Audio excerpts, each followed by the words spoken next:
Le Tour 2016 se termine et déjà l'on parle du Tour de France 2017 dont le grand départ sera donné en Allemagne à Düsseldorf. Et vous pouvez imaginer le Tour 2017. L'opération s'appelle effectivement Imagine le Tour 2017.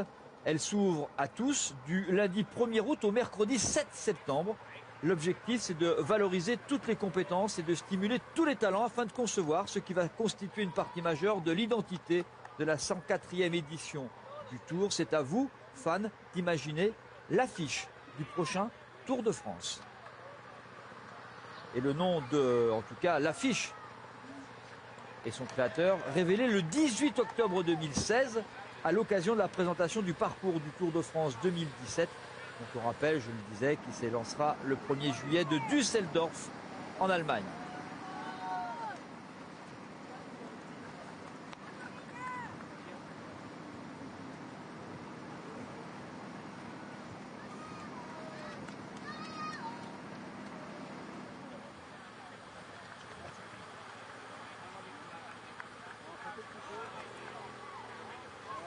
Voilà le super combatif du Tour 2016 et je crois que ça a fait plaisir à Rick Fotorino en discussion avec Joaquim Rodriguez.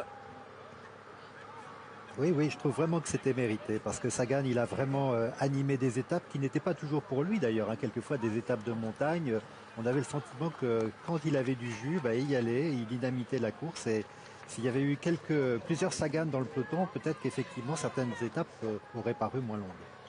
Oui, puis ce qui nous a plu chez ce coureur, au-delà de ses victoires, c'est également son sourire.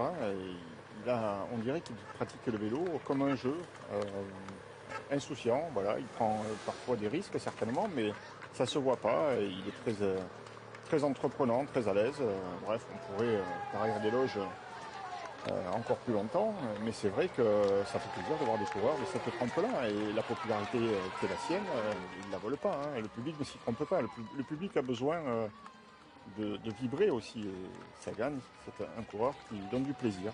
Quand il est en course, il plaît de sa personne, alors pour aller chercher son maillot vert c'est vrai, mais pas que ça, également pour aider Maïka à gagner son maillot à poids, on l'a vu hier aussi. Et d'ailleurs, cette équipe Tinkoff a bien été la seule hier à essayer de renverser le classement général. On l'a vu hier, aider Kreuziger à essayer de remonter au classement général. Chapeau à lui, c'est pas volé, c'est le titre de super combatif.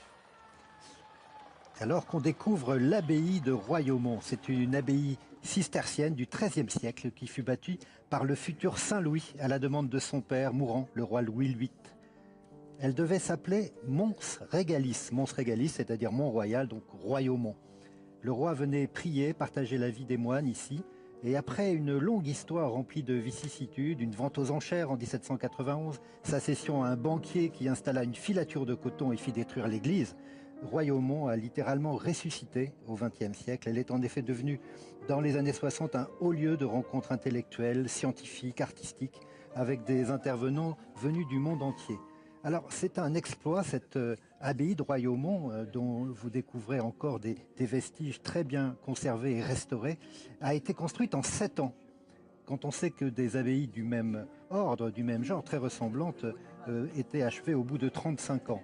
On peut se représenter toute son ancienne structure, les vestiges de l'église, le bâtiment des moines, là, un cloître superbe, un réfectoire des moines aussi et les cuisines, et comme vous le découvrez aussi, quelques vitraux très anciens dont les couleurs restent intenses, comme si ils avaient été fabriqués hier. Et puis voilà, ce cloître dans lequel on peut se promener, où lorsque les rencontres de Royaumont sont organisées dans différentes disciplines, eh bien, c'est là que se passent les apartés, les discussions. Et puis on profite là encore de cette verdure au milieu des vieilles pierres. Il y a aussi un palais abbatial du 18e, on peut le voir, mais lui on ne peut pas le visiter. Voilà, et encore ces vues imprenables, ces vues du ciel qui permettent d'admirer cette géométrie parfaite de Royaumont. Alors pour les internautes, imaginez qu'une restauration numérique a été effectuée sous la direction de Patrick Calais et de plusieurs étudiants de l'école centrale de Paris. Ils ont réalisé une maquette numérique en 3 dimensions de l'église qui a été détruite dans son état médiéval. Et vous voyez juste les restes de l'église par cette tour au milieu gauche de l'écran.